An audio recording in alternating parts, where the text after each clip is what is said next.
"I always knew he was cruel," she whispered, her diamond earrings catching the chandelier's light as the room held its collective breath. "But I didn't expect him to humiliate me while I was carrying his child."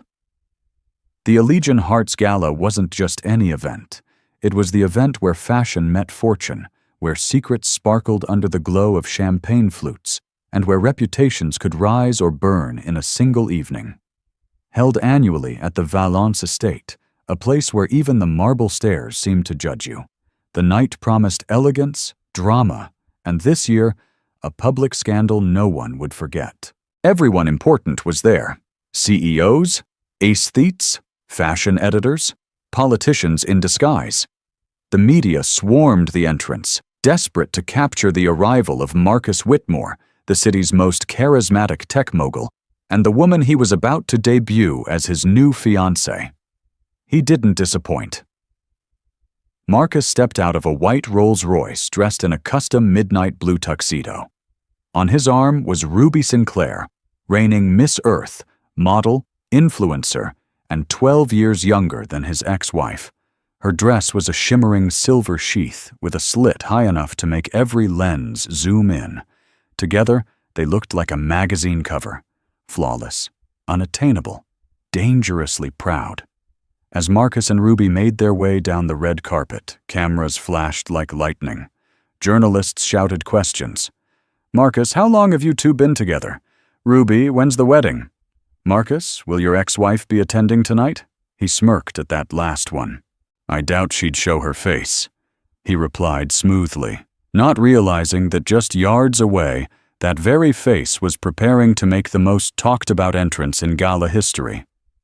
Inside the ballroom, the orchestra played a haunting melody, and guests whispered behind champagne flutes.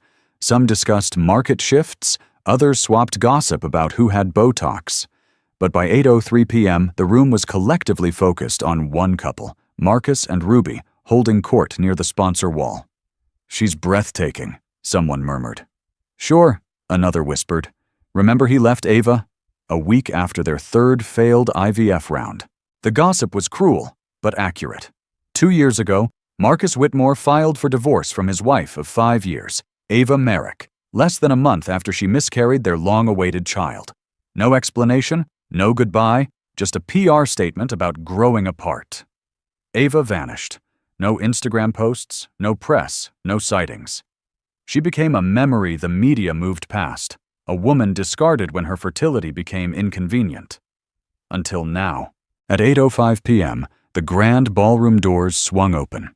A hush spread like wildfire. There she was, Ava. She walked in slowly, each step deliberate.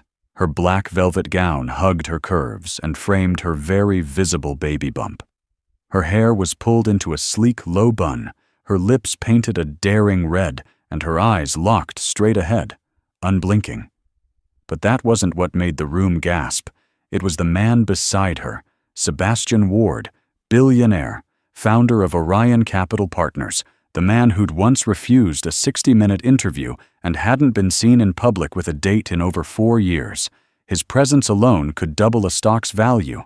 And right now, he was standing beside Marcus's ex-wife, one hand resting protectively on the small of her back. Marcus froze mid-laugh. His champagne glass slipped from his fingers and shattered on the marble. Ava didn't flinch. A photographer, realizing the story unfolding in real time, snapped a shot that would later crash fashion blogs, tech websites, and gossip columns all at once. Ava, pregnant, radiant, with a billionaire on her arm, and Marcus in the background, wide-eyed, stunned. Gasps rippled. A socialite near the center whispered, "She came with Sebastian Ward, isn't he? Yes, he's worth more than Marcus 3 times over." The orchestra stumbled over a note. Waiters paused mid-pour. Even Ruby turned to Marcus, her smile fading as her eyes darted between her fiancé and the woman he'd once left behind. Sebastian leaned in and whispered something to Ava. She nodded, the corners of her lips lifting slightly, just enough to show strength, not spite. Her eyes never left Marcus's. She was calm, dangerous in her calmness. Marcus stepped forward, Ruby still clinging to his arm.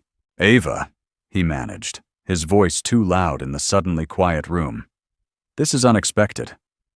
Ava raised an eyebrow. "Is it? You didn't think I'd be invited?" Ruby blinked, clearly not prepared for confrontation. Marcus stammered. "I just meant, you haven't been seen in public for 2 years, Ava said, cutting him off. "I was healing." A pause, then pointedly, "And building." Sebastian's eyes were on Marcus now, sharp and unreadable. Marcus tried to smile. "Well, congratulations. I didn't realize you were expecting." "Neither did you when you walked out," Ava replied. The tension could be sliced with a crystal flute. Ruby's grip on Marcus's arm faltered. Ava turned to Sebastian. "Shall we find our table?" "Of course," Sebastian said, offering his arm. As they walked away, a woman near the press area whispered, "Marcus just lost the PR war." Another muttered, "She upgraded massively." The orchestra found its footing again. The music resumed, but the mood had shifted. No one was talking about Marcus's new fiancée anymore. They were talking about Ava, about the baby, and about the billionaire who walked into the gala with her like she was royalty. Because in that moment, Ava Merrick wasn't just someone's ex-wife. She was the woman every guest suddenly wanted to know, interview, or invest in. And Marcus realized too late that the real power in the room didn't come from beauty titles or tech empires. It came from resilience, from reinvention, from the woman he threw away, now reborn as the center of the storm. Before the tabloids called her the comeback queen, and before her image graced the covers of Vanity Fair and Forbes, Ava Merrick was simply Ava Merrick Bennett. Quiet, soft-spoken, and so easily overlooked, she might as well have been invisible in a room full of power players. She wasn't born into wealth. She was born into survival. Her childhood was stitched together in second-hand clothes and Friday night freezer meals in a small Oklahoma town where ambition was considered arrogant and dreams were handed a waiting list. Her father worked double shifts at a steel plant until the accident left him paralyzed. Her mother cleaned houses and pinched pennies so tightly they squealed. Ava learned early how to stretch a dollar, how to hold her breath when life got hard, and how to pretend everything was fine even when it wasn't. But she also learned to study. And she learned to fight quietly. Fiercely. The way women do when no one's watching. By 17, she had earned a scholarship to Northwestern University. She packed her entire life into one suitcase and boarded a Greyhound to Chicago, with $62 in her pocket and a promise to herself. She would never be small again. At Northwestern, Ava majored in economics and minored in strategic communications. She worked 3 jobs: campus library assistant, weekend barista, and freelance copy editor. What she lacked in connections, she made up for in relentless discipline. She read case studies at midnight, studied boardroom psychology like it was gospel, and learned how to walk into any room like she belonged, even when her shoes were from Payless. It was during her senior year that she met Marcus Whitmore. He was already making headlines for a mobile startup he launched out of his dorm. Charming, disarming, and arrogant in that intoxicating way certain men are when they know the room will applaud anything they say. Most girls wanted him. Ava didn't. She watched. She studied. And then she challenged him during a Q&A at a tech panel. "You're selling disruption," she said from the back row. "But you're marketing dependency. Isn't that just rebranded exploitation?" Marcus blinked, caught off guard. Then he smiled. That night, he tracked her down at a bookstore cafe and asked her out. She said no. He returned the next day with her favorite caramel tea and a dog-eared copy of The Lean Startup scribbled with Post-it notes. They talked for 6 hours. By spring, they were inseparable.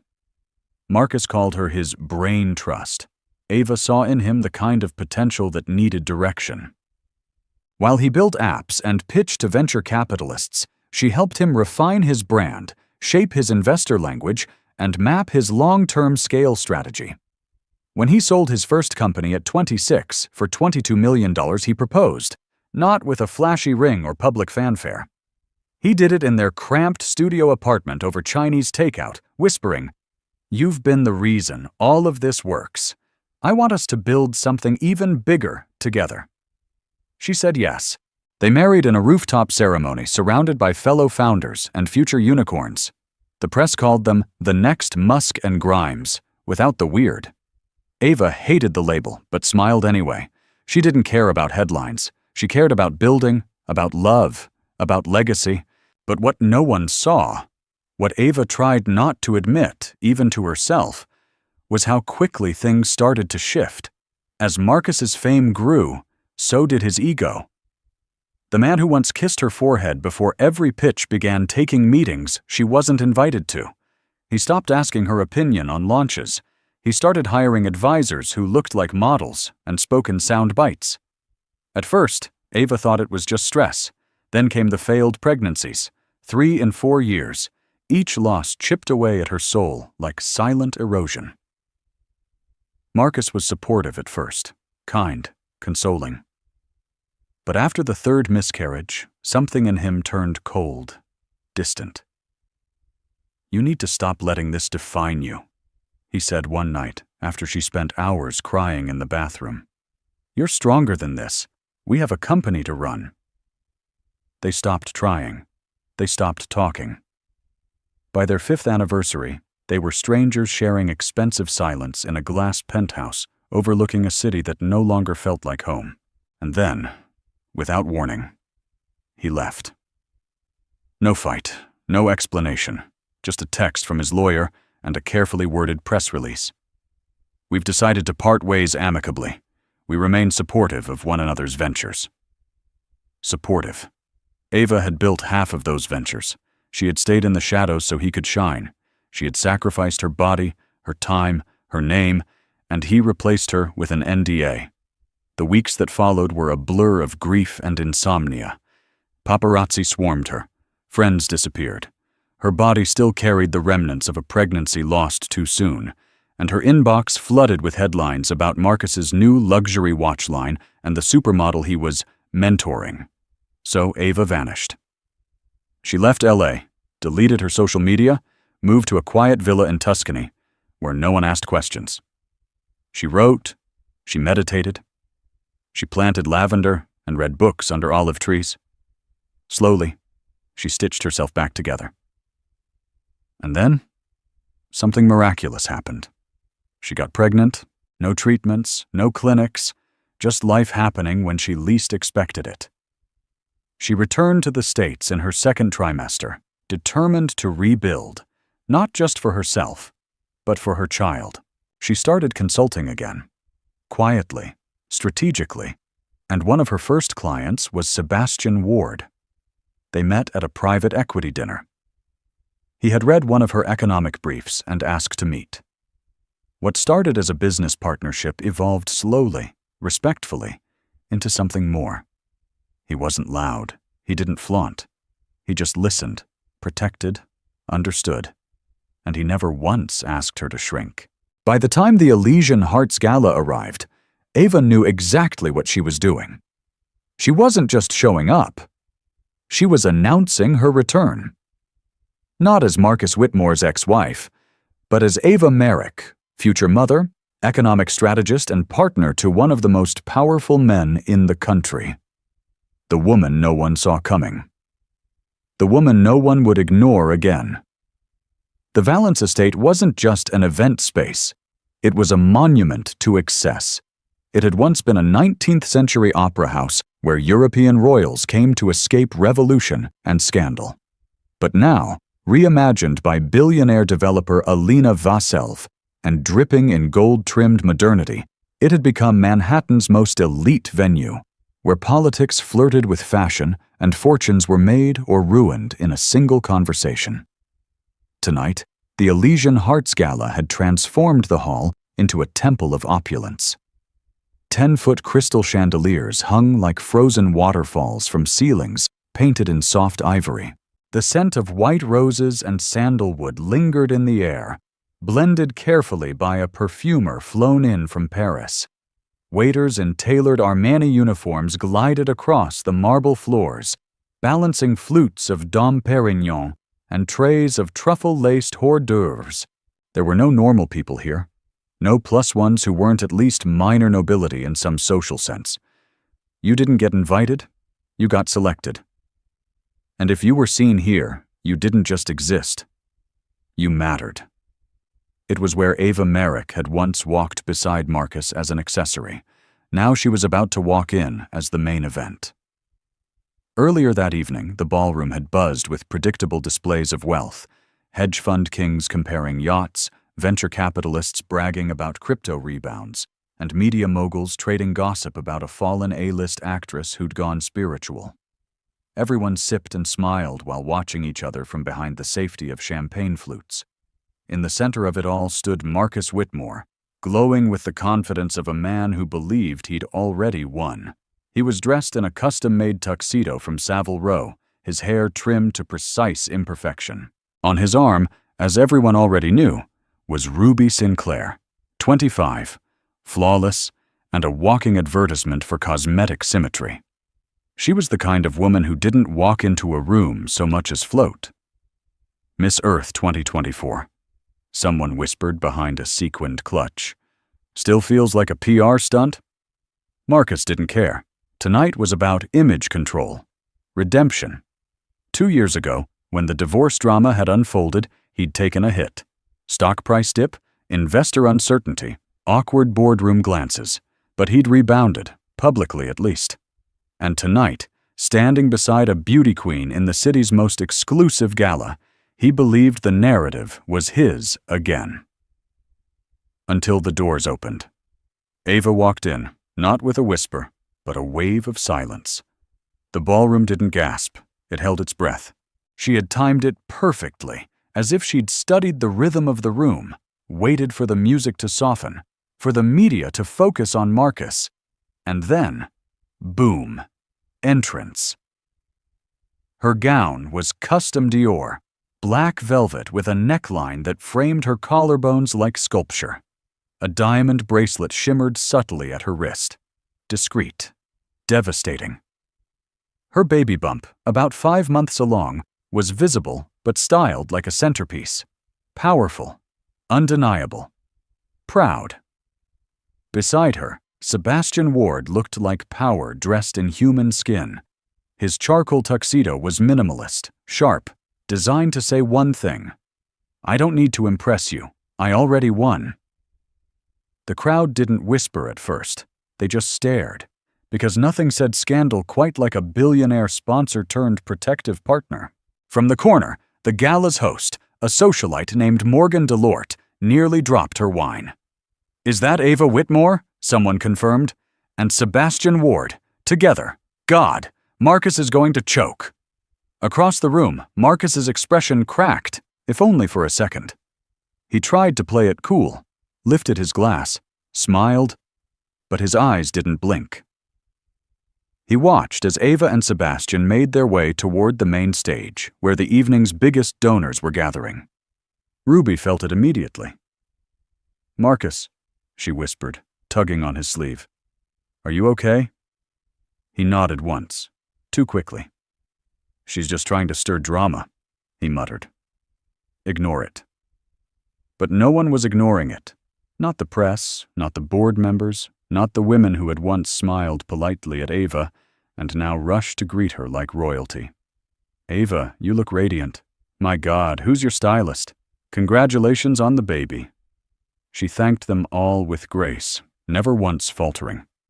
When someone asked who the father was, she simply smiled. "I'm blessed. That's all that matters." Sebastian said nothing. He didn't need to. His mere presence did the talking. As the gala continued, the attention shifted not toward the charitable cause of the night, but toward Ava's reappearance, her elegance, her silence, her strength. At 9:15 p.m., the dinner was served. Gold leaf risotto, microgreens flown in from Kyoto, and dry-aged filet mignon. Marcus tried to engage with donors, but every conversation ended with, "Did you see Ava?" He clenched his jaw.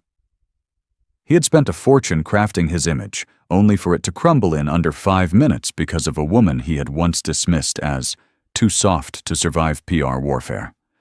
But here she was, thriving.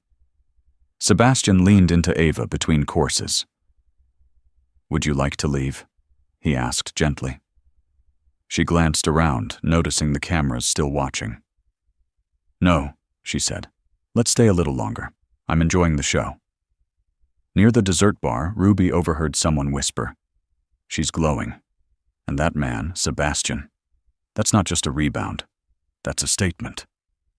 Ruby's throat tightened. She turned to Marcus. You didn't tell me she'd be here." "I didn't think she'd show.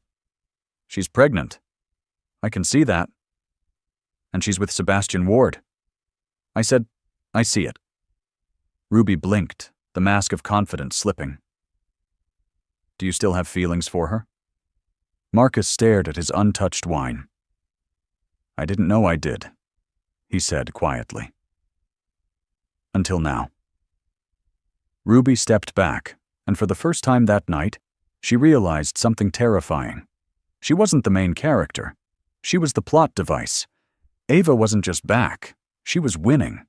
Marcus Whitmore had always believed he was untouchable. From the moment he built his first tech company in a grimy Chicago basement, Marcus operated under one principle: win at all costs. He didn't just want to be rich.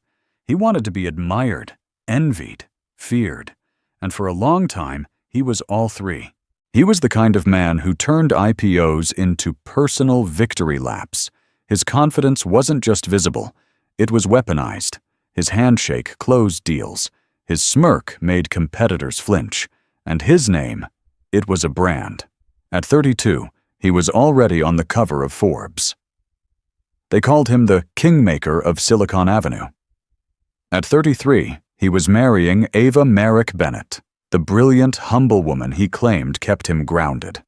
But grounding wasn't what Marcus craved. He wanted launch pads. In the early years, he hid his arrogance behind affection.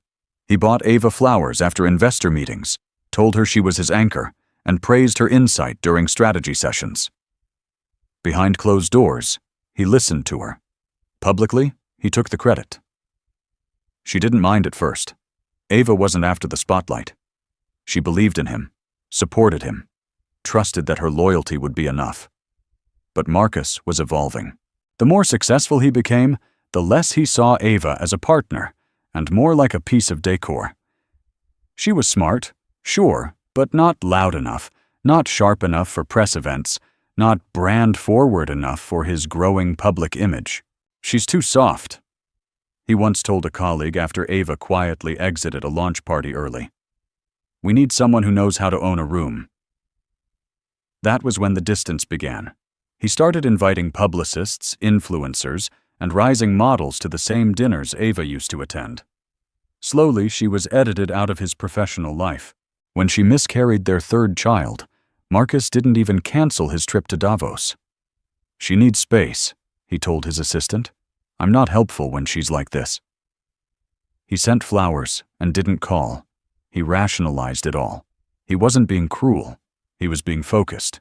Visionaries didn't slow down for personal setbacks. They pushed forward. When he filed for divorce, Marcus didn't cry. He didn't hesitate. "She'll be fine," he said to his legal team. "She's strong. She'll land on her feet."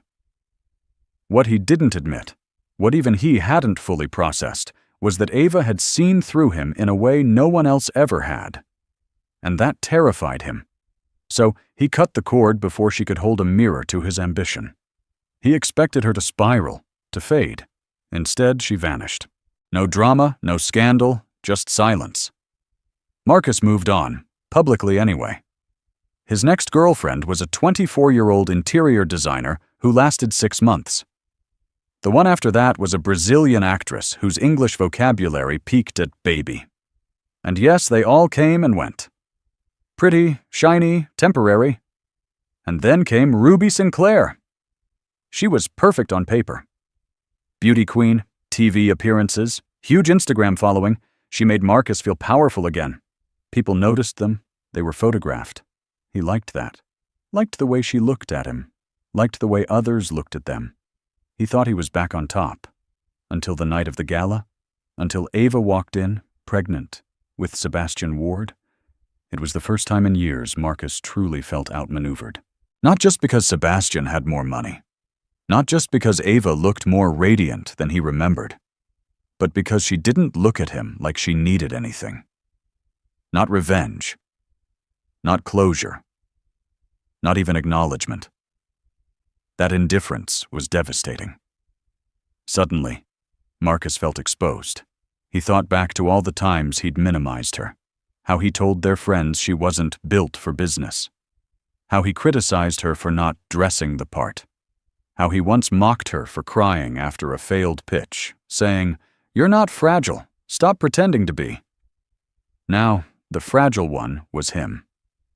Ruby sensed the shift. In the car after the gala, she confronted him. "You're still in love with her." Marcus didn't deny it.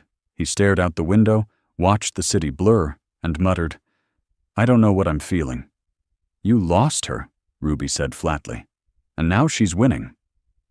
He didn't respond because deep down, he knew she was right. For the first time in Marcus Whitmore's life, he wasn't in control of the story. He was the story. The ex-husband who left his wife and got replaced by a billionaire, the man who traded brilliance for beauty and got outclassed on every level. And now, the world was watching. Ava had expected whispers, even stolen glances, but she hadn't expected this. The moment she stepped away from the main hall and into the intimate sponsors' lounge, where high-tier donors mingled behind velvet ropes and custom cocktails, the temperature dropped. Not literally, but socially, as if someone had dimmed the lights on her presence. Eyes flicked, smiles tightened, conversations paused mid-sentence, then resumed in careful, stilted tones. Sebastian noticed it instantly. He placed a steadying hand on the small of her back. "They're uncomfortable," he murmured. Ava nodded. "Let them be." But just as they moved toward the champagne bar, someone blocked their path. Ruby Sinclair. She stood there, radiant in a champagne gold gown that shimmered like frost. Her expression was poised, but behind the poise was something cold, sharp, and calculating. "Oh," Ruby said with a sweet smile. "You must be Ava." Ava gave her a polite nod. Ruby. Marcus, trailing just behind his fiancée, looked like he'd aged 10 years in the past 10 minutes. He kept his distance, but didn't interrupt. He didn't have to, because Ruby had an audience now. People had begun to gather subtly, pretending to sip drinks or admire the sponsor board while clearly watching the interaction unfold. The energy crackled like everyone sensed a scene was about to erupt. Ruby's voice was syrupy, too controlled. "I just wanted to say, you look brave. It's not easy showing up in your condition, especially in such a fitted dress." Ava kept her gaze steady. "Pregnancy isn't shameful, Ruby, and Dior seems to agree." A few heads turned. A quiet chuckle slipped from somewhere in the crowd. But Ruby wasn't finished. "Of course, it helps to have support. Emotional, financial," she said, casting a glance at Sebastian. "Though I've always believed a woman should stand on her own." Ava tilted her head.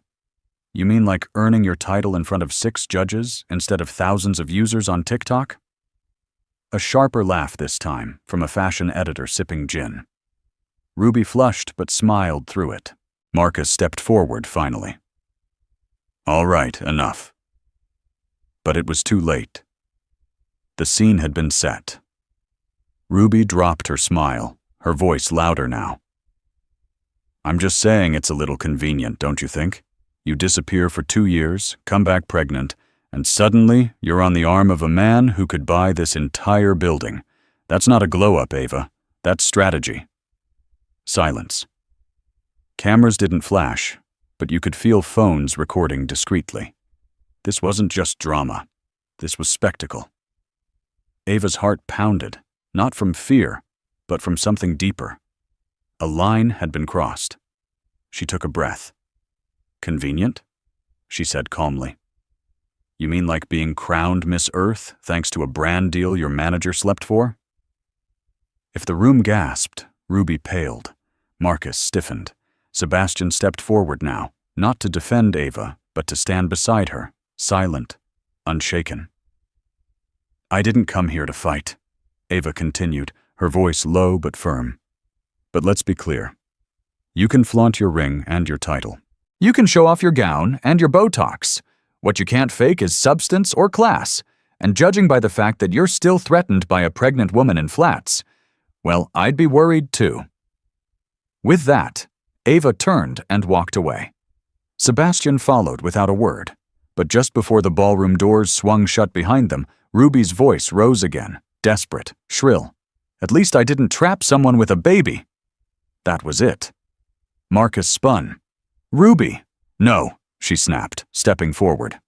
"Let's talk about it. She shows up here like some phoenix, pregnant, glamorous, unbothered, and we're all just supposed to forget what happened." "She didn't trap anyone," Marcus said through gritted teeth.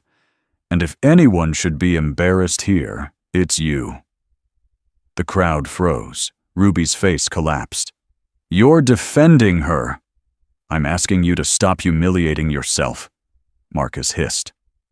Ruby stared at him, then turned to the crowd, who now looked at her with a mix of pity and discomfort. She tried to laugh it off, tried to fix her hair, but the damage was done.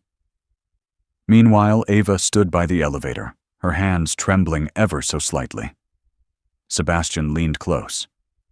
"You okay?" She nodded. "Let's leave."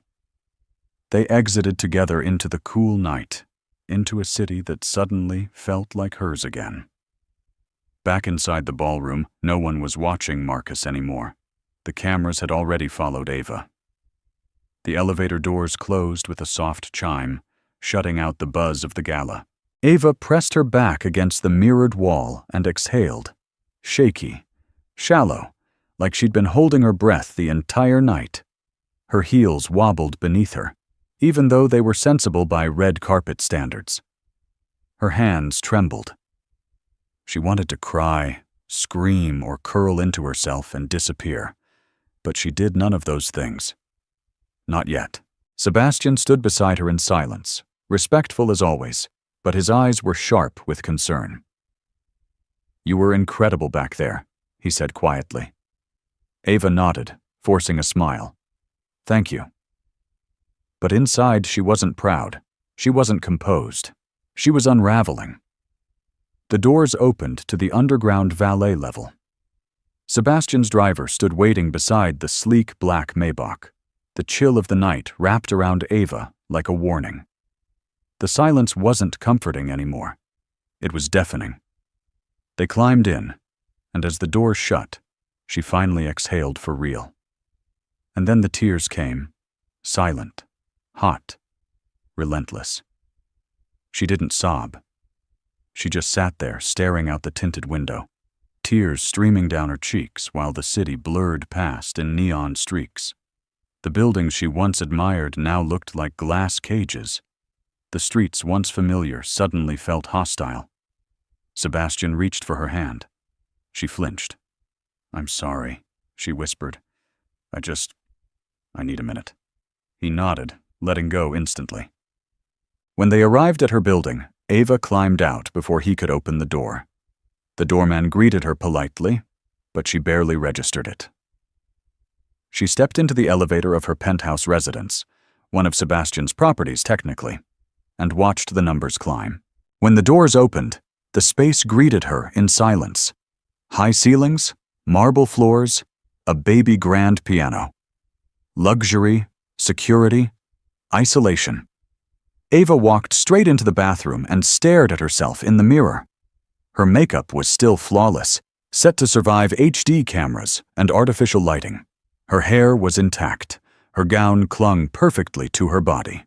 She looked powerful, but she felt like a child. She pulled off her earrings, tossed them on the counter, then sank to the floor. Her hands cradled her stomach instinctively, protectively. "I'm sorry," she whispered to her baby. "I didn't mean for tonight to go like that." The gala had been a success in the eyes of the public. She'd made her entrance. She'd put Ruby in her place.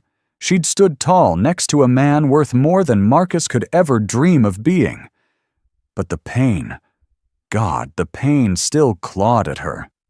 It wasn't just about Marcus. It wasn't about the insults. It was about the weight of the past 2 years finally catching up to her. The loneliness, the trauma, the whispered fears. She was pregnant, alone, in the spotlight. And despite Sebastian's kindness, despite the power she projected, she was terrified. Was she strong enough for this? Would the world ever let her move on? Was she just playing dress-up in a life that didn't quite fit? Her phone buzzed on the counter. She ignored it, buzzed again. Reluctantly, she checked. "Sebastian, I'm downstairs, just in case." Ava stared at the message, torn. Part of her wanted to let him in, to lean on someone, anyone. But the other part of her, the one that had been abandoned, lied to, and discarded, couldn't trust anyone fully. Not yet. Instead, she typed back, "I just need to sleep. Thank you for everything tonight." He didn't respond right away. When he finally did, it read simply, "Sebastian, I'm here whenever you need. No pressure." Ava turned off her phone, stripped off her gown, and slipped into an oversized hoodie. She stood in the nursery, still unfinished, staring at the pale walls and unopened boxes. She hadn't even picked a name. She hadn't let herself get that far. Everything felt fragile again. She lay down on the bed, curled onto her side, and stared at the city lights. Sleep didn't come easy. When it did, it was restless and cruel. Dreams of Marcus throwing her out in the rain. Ruby's voice like a blade. Headlines flashing. "Ex-wife returns with a bump and a billionaire" on every screen. She woke up gasping. Alone. Sunlight bled through the curtains. It was a new day, but the ache hadn't gone, and she knew it was time to face herself before she could face the world again. The morning after the gala, Ava stood barefoot in her kitchen, holding a steaming mug of chamomile tea and staring out at the skyline. She hadn't slept well. Her mind replayed every second of the night, from Ruby's venom to Marcus's stunned silence. But beneath the exhaustion, something else stirred. Not fear, not anxiety. Power. For 2 years, Ava had hidden it, even from herself. But now she was done hiding. She picked up her phone, opened the encrypted folder labeled Maverick, and scrolled past dozens of sealed contracts, trust documents, and digital certificates.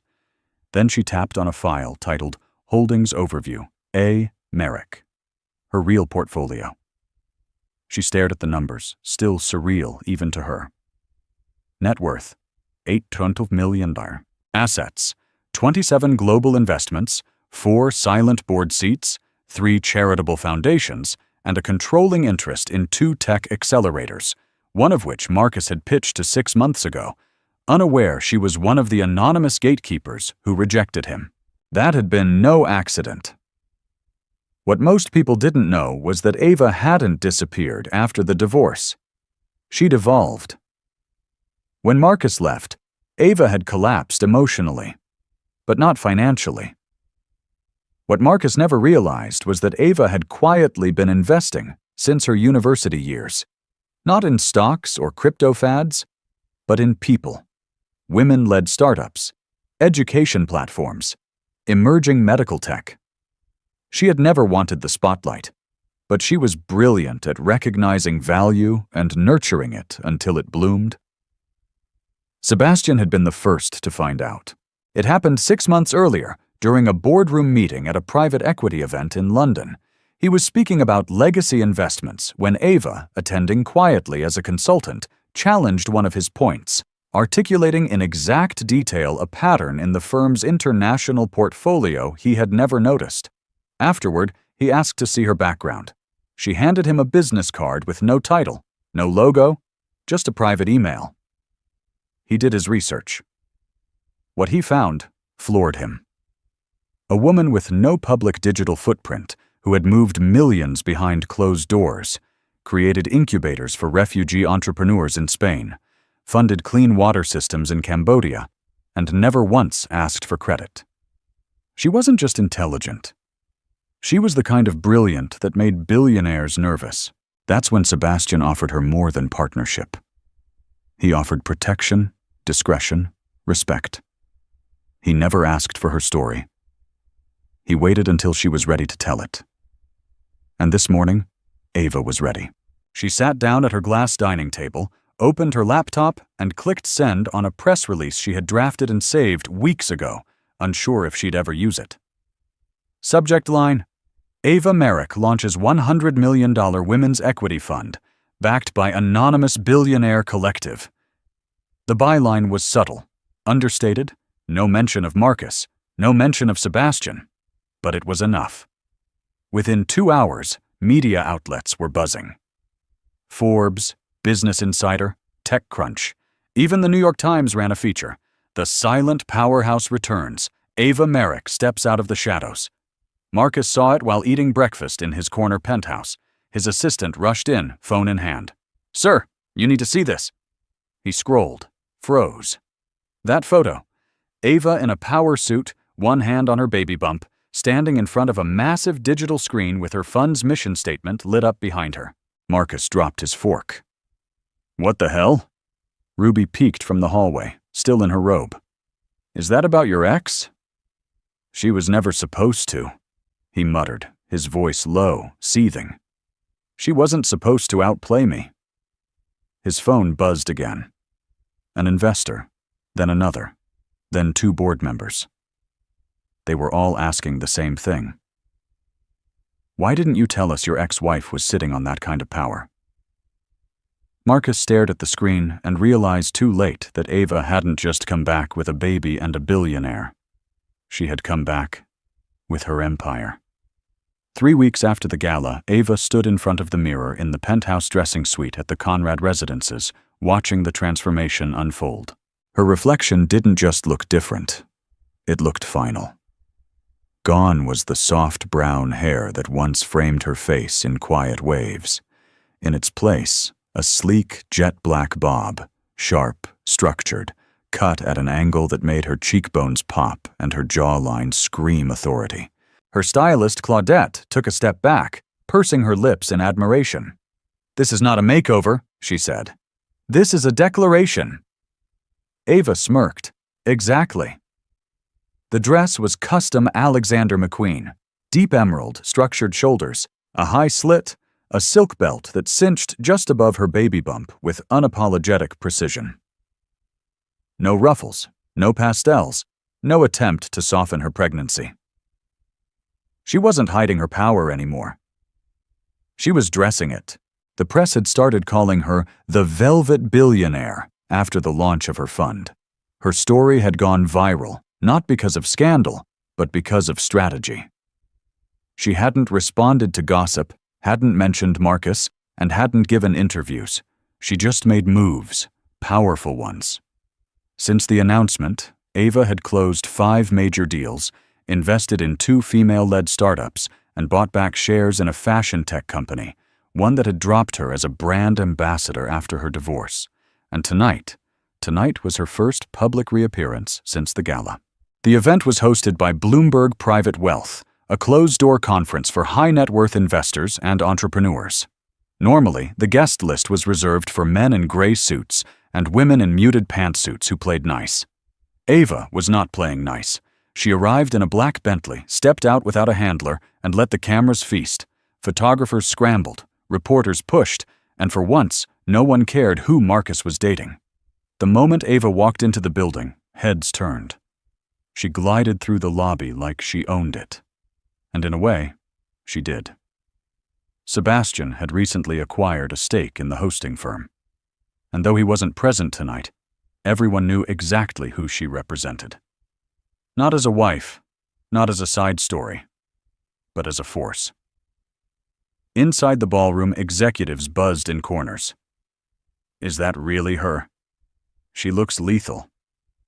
She's 7 months pregnant and still shutting down rooms. Jesus. Ava didn't flinch. She walked directly toward the first investor she needed to meet. Anton Bellini, the elusive Italian financier known for only backing visionaries. He turned as she approached, his expression neutral, until he saw her. "Miss Merrick," he said, extending a hand. "Or may I call you the Phoenix?" Ava laughed softly. "Only if you're planning to invest." He smiled. "I already did." Their conversation lasted 11 minutes, long enough for her to secure his vote on an upcoming expansion fund. By the time she turned away, 3 other investors had already lined up to speak with her. The rest of the evening unfolded like a symphony she had orchestrated. No drama, no questions about her past, only respect. Only power. At one point, a journalist from the Wall Street Journal approached her, recorder in hand. "Miss Merrick, may I ask what changed? What sparked this version of you?" Ava tilted her head, calm. "Nothing changed," she replied. "I just stopped asking permission."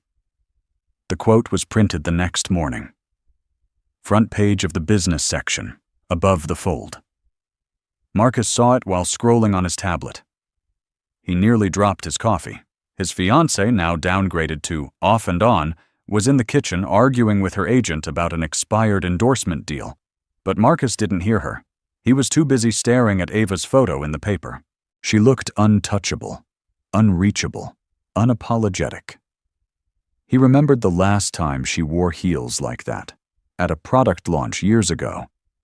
He'd made a comment about how maternity clothes could still be sexy, and she had smiled politely. That smile was gone now, replaced with steel. Marcus leaned back, the truth sinking in. He hadn't lost Ava to Sebastian. He'd lost her to herself. The summit was hosted at the Ritz Grand in Geneva, a once-a-year convergence of tech CEOs, global financiers, and world-class innovators. It wasn't televised, but everyone who mattered was in the room. Ava stood backstage, a sleek earpiece clipped to her ear, the production manager whispering final cues. She wore a navy power suit, tailored to accommodate her growing belly, yet sharp enough to make every executive in the room sit up straighter. This was her moment, not a comeback, a claiming. Sebastian stood beside her, dressed in classic Tom Ford. He wasn't here to take the spotlight. He was here to witness. "You're ready," he said simply. Ava nodded once. "I was born ready." On the other side of the curtain, the moderator was introducing the next speaker. A former strategist, now founder of one of the most disruptive equity funds in the world. Please welcome Ava Merrick. Applause erupted. She stepped onto the stage. The lighting caught her perfectly. Her heels clicked across the lacquered floor like punctuation, and the room, filled with billionaires, journalists, and Marcus Whitmore, held its collective breath. Marcus hadn't expected her. He was seated near the front, Ruby nowhere in sight, flanked by board members of his latest venture, Hyperlens, a tech startup desperately seeking funding after its last product flopped. Ava reached the podium, glanced at the sea of tailored suits and gold watches, and smiled. "Good morning," she said. "Let's talk about power. Real power." For the next 15 minutes, she delivered a keynote so precise, so surgical in its insight, the moderators forgot to cut her off. She spoke about equity, manipulation, and startup valuations, and how women founders were often undercapitalized by men who claimed to champion diversity while secretly gatekeeping opportunity. She didn't name Marcus. She didn't have to. At one point, she referenced certain companies that used image-based AR to manipulate consumer tracking data. Tech Marcus's company had been exposed for misusing last quarter. Gasps. Marcus stiffened, then she clicked the slide.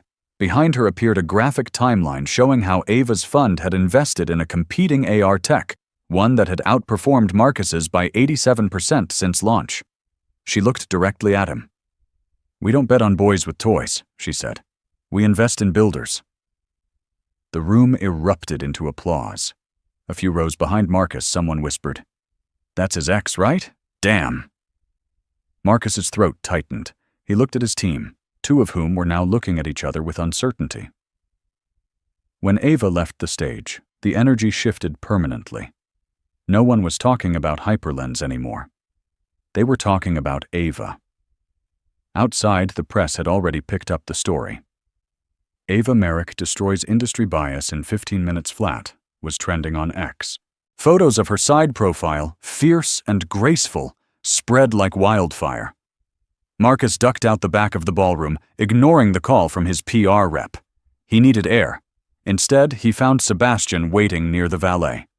"Leaving so soon?" Sebastian asked. Marcus clenched his jaw. "Enjoying this, huh?" Sebastian's smile was polite, measured. "I didn't come for revenge, Marcus." "No? Then what do you want?" Sebastian's gaze sharpened. "I want Ava to never have to explain herself again. I want people like you to stop mistaking quiet for weak. And I want you to know you didn't lose her to me. You lost her when you stopped seeing her." Marcus didn't respond. There was nothing to say. By the time Ava stepped outside to meet Sebastian, photographers swarmed, flashes popped. She stood beside him, glowing, unfazed. One reporter shouted, "Miss Merrick, any comment on Mr. Whitmore's company after today's summit?" Ava turned slightly. "I hope he innovates something better next time," she said. "We all grow at our own pace." Click, click, click. The shot of her and Sebastian walking away hand in hand became the most shared image of the week. Marcus, watching from a distance, knew exactly what it meant. She hadn't just moved on. She'd leveled up. 2 months later, Ava sat on the balcony of her Santa Barbara estate, the Pacific Ocean stretching endlessly before her, soft waves breaking against the cliffs below. She wasn't just living in peace. She had earned it. Her baby boy, Ezra Maran Duval, slept quietly in the bassinet beside her. Sebastian was inside cooking breakfast.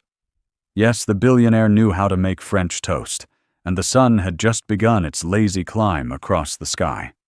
But Ava wasn't thinking about money. She was thinking about legacy. The past year had rewritten her life. From walking into that gala as a symbol of scandal to standing on international stages, rewriting the narrative about power, gender, and what it means to come back stronger. Her inbox was now filled with stories from women. Entrepreneurs, single moms, cancer survivors, caretakers, women who had been silenced, betrayed, dismissed. They weren't just inspired, they were activated. And today, Ava was finally ready to speak. Not through investment reports, not through fund launches, but directly. She opened her laptop and began to type. An open letter from one woman to every other who's ever been underestimated. To the girl who stayed silent to keep the peace. To the woman who kept showing up even when no one clapped. To the mother, the daughter, the survivor, the dreamer. This is for you. You don't have to explain why you stayed, or why you left, or why you broke. You don't have to apologize for healing slowly, for loving hard, for believing in someone who didn't believe in you. I once loved a man who told me I was too emotional to be taken seriously, who said my softness made me fragile, who whispered that I was his anchor until he saw me as dead weight. I once lost everything I thought made me valuable. My marriage, my title, my direction. I broke quietly, but I rebuilt loudly, not with revenge, but with vision. I invested in women who had nothing but dreams. I poured my pain into purpose. I stopped shrinking to fit in rooms that weren't built for me, and when I walked back into those rooms, I made them mine. So, here's what I want you to know. You are not small. You are not inconvenient. You are not too much. Your scars don't make you broken. They make you proof. Proof that you endured, that you outlived, that you chose to rise when the world bet on your fall. Let them talk. Let them gossip, underestimate, roll their eyes. Then let them watch. Because someday you'll walk into a room they told you you'd never deserve. and they'll have to adjust their tone to say your name. And when that day comes, smile. Not because they finally see you, but because you never needed them to. With love, Ava Merrick. She hit publish. Within 30 minutes, the post had gone viral. Celebrities reposted it. Politicians quoted it. Women from every industry stitched their stories to hers like threads in a tapestry. And Marcus, he read it from the silence of a Malibu rental. Alone. He didn't call. He didn't write. He didn't dare interrupt the peace she had built. He just sat there, reading the words of the woman he had once labeled too soft, and understood at last that he had never really known her. Back in Santa Barbara, Ava closed her laptop and lifted her baby from the bassinet. She held Ezra close, pressing a kiss to his tiny forehead. "You'll never have to ask the world for permission," she whispered. "You'll inherit it." Sebastian stepped onto the balcony, handing her a plate of golden toast and a soft smile. "Ready for your next meeting, Miss Merrick?" he teased. Ava grinned. "Always." Because this wasn't her ending. This was her beginning. So the story has ended. Our wonderful friends, are you still here right now, reading these last words? If you are, then maybe, just maybe, something in Ava's journey stirred something inside you. Maybe it was the pain she carried so silently. Maybe it was the moment she chose not to shrink. Or maybe it's the hope that even when everything falls apart, you can still rise louder, wiser, and more powerful than ever before. Because the truth is, this wasn't just a story about an ex-husband, a beauty queen, or a billionaire. This was a story about reclaiming your voice, about rewriting the script others tried to write for you, about the quiet resilience of women who've been silenced, sidelined, underestimated. As Ava showed us, being soft doesn't mean you're weak. And being underestimated, that's not an insult. It's a setup for a stunning comeback. Maybe you've been where Ava was, abandoned, dismissed, watching someone else steal your spotlight. And maybe you've wondered, is this it? Is this all I am? But here's the truth that matters. You are not broken. You are becoming. The world has a way of making women feel like they need to apologize for everything. Too loud, too quiet, too emotional, too ambitious. But what if too much is exactly what this world needs more of? Ava's journey reminds us that you don't have to beg to be seen. You don't have to shrink to fit someone else's comfort. You can build, you can lead, you can walk away from what hurt you and walk right into what heals you. One line from heterodox philosophy I keep returning to is this: we heal not when we return to what broke us, but when we build where we were burned. And Ava, she didn't just rebuild. She created an empire from her ashes. So if you're watching this right now, if you felt small or invisible or silenced, this is your call to rise, to speak, to build, to choose yourself fully. If Ava's story moved you, even just a little, drop a comment below and tell us which moment hit hardest. Like this video if you believe in second chances. And don't forget to subscribe, because every week we bring you stories that remind you how powerful healing can be. You're not alone, and your story, it's just beginning.